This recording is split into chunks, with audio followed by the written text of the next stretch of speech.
नमस्कार मंडळी, आपलं स्वागत करतो। गेल्या काही वर्षापासून मराठा समाजाचं आरक्षणाचा जो प्रश्न होता तो बऱ्याच मोठ्या प्रमाणावर मार्गी लागल्याचा दिसतोय।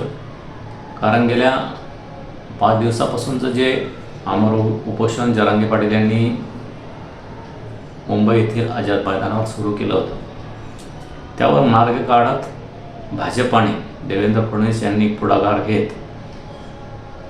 मनोज जरांगे पाटील यांच्या 8 पैकी 6 मागण्या मान्य केल्या। त्यामुळे मराठवाड्यातील सर्व जो मराठा समाज आहे तो ओबीसीमध्ये जाईल असा GR निघाला असल्याचं मनोज जरांगे पाटील यांचं म्हणणं आहे।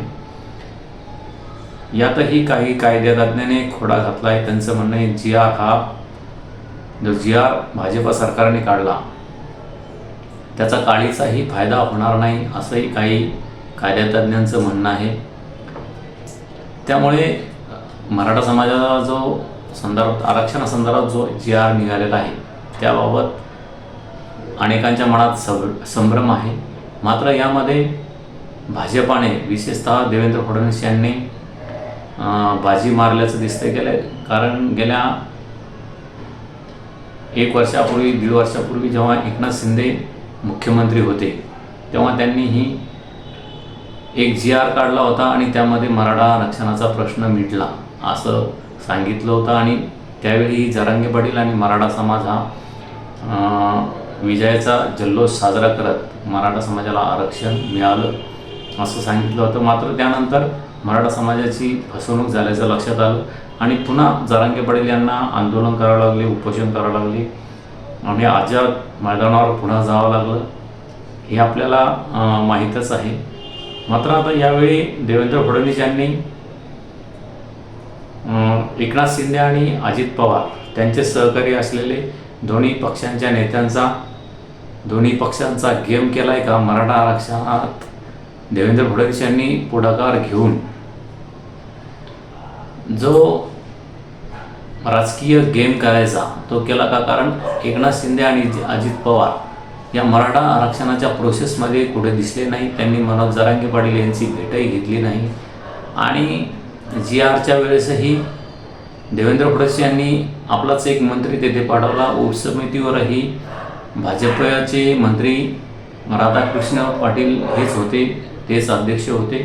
भाजपाने हा मुद्दा हायजॅक केला का? राजकीय दृष्टिकोनातून याचा फायदा भाजपाला होईल का? हे येणाऱ्या काळात आपल्याला दिसेलच। मात्र सध्या तरी एकनाथ शिंदे आणि अजित पवार या दोघांचाही जे मराठा समाजातून येतात, मराठा समाजाचं नेतृत्व करतात, आतापर्यंत राष्ट्रवादी काँग्रेस पक्ष हा मराठा समाजावर चालल्याचं आपल्याला दिसतंय। मात्र अजित पवार यांचा या ठिकाणी गेम झाला आहे का? एकनाथ शिंदे यांचाही गेम झाला। कारण गेल्या वेळेस एकनाथ शिंदे यांनी छत्रपती शिवाजी महाराजांचं नाव घेत मराठा समाजाला आपण आरक्षण देणारच असं जाहीर केलं होतं। मात्र त्यावेळी फसवणूक झाल्याचं लक्षात आलं आणि जे मनोज जरांगे पाटील आहेत त्यांना पुन्हा आरक्षणासाठी लढा द्यावा लागला, उपोषण करावं लागलं आणि आपण आता यावेळी गोळ्या खाऊ किंवा या ठिकाणी अमर उपोषण करून मरू, मात्र आपण माघार घेणार नाही असं त्यांनी जाहीर केलं होतं। त्याचप्रमाणे ते आरक्षणाचा GR घेतल्याशिवाय आझाद मैदानावरून उठले नाही आणि देवेंद्र फडणवीस यांनीही जोरदार खेळी करत यामध्ये भाजपाचा पुढाकार कसा राहील यावरच त्यांनी लक्ष दिलं आणि या समितीवर भाजपाचेच एक मंत्री नेमले आणि जो मराठा समाजाचा आरक्षणाचा मुद्दा आहे तो हायजॅक केल्याचं आपल्याला दिसतं। येणाऱ्या स्थानिक स्वराज्य संस्थेच्या निवडणुकीमध्ये जर भाजपा 16वर लढला तर काय चित्र दिसेल आणि भाजपाच्या पाठीमागे मराठा समाज हा उभा राहील का? आणि आता देवेंद्र फडणवीस यांची ही प्रतिष्ठा या ठिकाणी पणाला लागणार आहे। कारण त्यांना मराठा समाजानं जे आरक्षण दिलेलं आहे, तो GR काढलेला आहे, तो कोर्टात कसा टिकेल? त्याला ओबीसी समाजानं विरोध केला तरीही मराठा समाजाची फसवणूक होणार नाही यासाठी देवेंद्र फडणवीस यांची प्रतिष्ठा पणाला लागलेली आहे। मात्र जे इतरही लोक म्हणतात कायदेतज्ञ ज्यांनी याचिका मराठा समाजासंदर्भात कोर्टामध्ये दाखल केलेली आहे, याचा काडीचाही संबंध किंवा काडीचाही फायदा या GRचा मराठा आरक्षणासंदर्भात होणार नाही. त्यानुसार जर खरं ठरलं तर देवेंद्र फडणवीस यांची आणि जरांगे पाटील यांचीही गोची होऊ शकते. त्यामुळे देवेंद्र फडणवीस आणि त्यांच्या राजकीय भवितव्यासाठी ते मराठा समाजाला कसं आरक्षण मिळेल आणि विशेषतः मराठवाड्यातील जो मराठा समाज आहे तो कुणबीमध्ये कसा जाईल या दृष्टिकोनातून ते 100% प्रयत्न करणार असं आपल्याला येणाऱ्या काळात दिसेल. मात्र आता एकनाथ शिंदे आणि अजित पवार या मराठा आरक्षणाच्या प्रक्रियेमध्ये आपल्याला कुठे दिसले नाही आणि त्यांना सहभागी होऊ दिलं नाही का, त्यांना विचारात घेतलं नाही का, असाही एक प्रश्न पडतो. त्यामुळे जो ह्या दोन्ही पक्षाचा शिवसेना, एकनाथ शिंदे गट, राष्ट्रवादी, अजित पवार गट यांचा जो मोठा आधार होता मराठा समाज, जी मराठा समाजातून यांना मोठ्या प्रमाणावर मतदान होत होते, ते आता भाजपाकडे वळले जाईल का आणि त्याचा भाजपाला फायदा होईल का? गेल्या विधानसभेच्या निवडणुकीमध्येही हे तिघं एकत्र लढले असतानाही, अपेक्षित नसतानाही भाजपाने मोठे यश मिळवले. जवळपास 132 जागा भाजपाने मिळवल्या आणि थोड्या आमदारासाठी भाजपाला एकनाथ शिंदे आणि अजित पवार यांना सोबत घ्यावं लागलं. मात्र येणाऱ्या काळात जर भाजपा आणि या शिंदे गट आणि अजित पवार गट यांच्याशी राजकीय समीकरण जुळले नाही तर भाजपाला हे मराठा समाजाला दिलेलं आरक्षण भाजपाच्या आणि देवेंद्र फडणवीस यांच्या राजकीय भवितव्यासाठी मोठं दिलासादायक ठरू शकतं असं चित्र सध्या तरी आहे. कारण हे दोन जे मराठा समाजाचे नेते आहेत, एकनाथ शिंदे आणि अजित पवार, यांना दूर ठेवण्यात देवेंद्र फडणवीस यांची खेळी यशस्वी ठरली आणि आपण मराठा समाजासाठी आतापर्यंत खूप केलेलं आहे.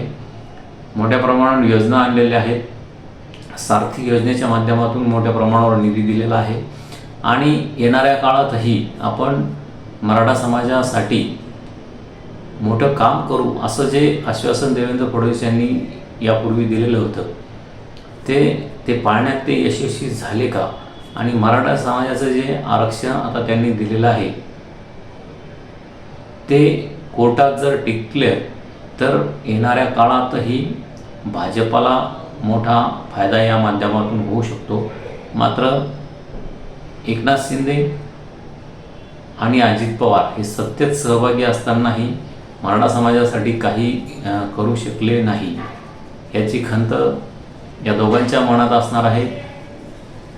हे जरी सहभागी असले अप्रत्यक्षरित्या तरीही मराठा समाजामध्ये तसा मेसेज जाण्यातही या दोन्ही पक्षांना, दोन्ही नेत्यांना अपयश आलेलं आहे आणि मराठा समाजाचा जो शिल्पकार आहे तो महाराष्ट्राचे मुख्यमंत्री देवेंद्र फडणवीस ठरले आणि तसा वारंवार राधाकृष्ण विखे पाटील यांनी वारंवार उल्लेखही केला. त्यामुळे आता मराठा समाजाच्या आरक्षणाचा फायदा मोठ्या प्रमाणावर भाजपला होईल का?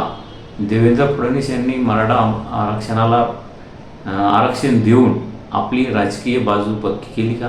भाजपाची राजकीय बाजू पक्की केली का? या संदर्भात आपली प्रतिक्रिया नक्की कळवा. अनेकांना वाटलं होतं देवेंद्र फडणवीस यांचं या आंदोलनाच्या प्रकरणात पद जाईल.